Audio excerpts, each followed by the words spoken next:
জেলে যাব, পালাবার পথ খুঁজব। এদেশ থেকে পালাবো না। এই চ্যালেঞ্জ আমাদের অতিক্রম করতে হবে। জেলে যাব, পালাবার পথ খুঁজব না, এই দেশ ছেড়ে পালাবো না। এই কথাগুলোই কি আজ সবচেয়ে বড় বিদ্রূপ?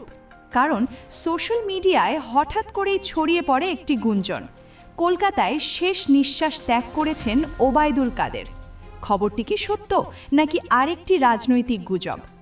আজকের ভিডিওতে আমরা তুলে ধরব পুরো সত্য, তাই অনুরোধ ভিডিওটি শেষ পর্যন্ত দেখুন।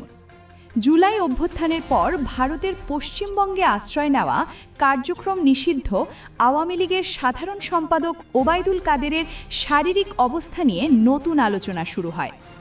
বিশ্বস্ত সূত্রের দাবি, গুরুতর অসুস্থ অবস্থায় তাকে কলকাতার অ্যাপোলো হাসপাতালে ভেন্টিলেশনে রাখা হয়েছিল। 2016 সালের অক্টোবর থেকে আওয়ামী লীগের সাধারণ সম্পাদক এবং 2011 সালের ডিসেম্বর থেকে 2024 সালের আগস্ট পর্যন্ত সড়ক পরিবহন ও সেতু মন্ত্রী হিসেবে দায়িত্ব পালন করেন ওবায়দুল কাদের। 2024 সালের জুলাই আগস্টে ছাত্র জনতার অভ্যুত্থানের সরকার পতনের পর তিনি দেশ ছেড়ে ভারতে চলে যান। জানা গেছে, বার্ধক্যজনিত একাধিক জটিলতায় দীর্ঘদিন ধরেই অসুস্থ ছিলেন তিনি। কলকাতার নিউ টাউনের বাসায় অক্সিজেন সাপোর্টে চলছিল চিকিৎসা। গত শুক্রবার 2 জানুয়ারি হঠাৎ করেই তার শারীরিক অবস্থার অবনতি ঘটে। প্রায় অচেতন অবস্থায় তাকে দ্রুত কলকাতার বাইপাস সংলগ্ন অ্যাপোলো হাসপাতালে নিয়ে যাওয়া হয়। হাসপাতালে পৌঁছানোর পরই তাকে রাখা হয় ভেন্টিলেশনে। চিকিৎসকরা জানান, চিকিৎসায় সাড়া মিললেও অবস্থা ছিল সংকটজনক।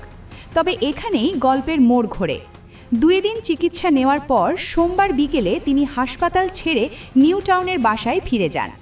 যুবলীগের এক নেতা, যার পরিবারের সঙ্গে কাদেরের যোগাযোগ রয়েছে, তিনি জানান, ঠান্ডাজনিত কারণে গলার ব্যথা, শ্বাসকষ্ট এবং দাঁতের সমস্যায় ভুগছিলেন তিনি।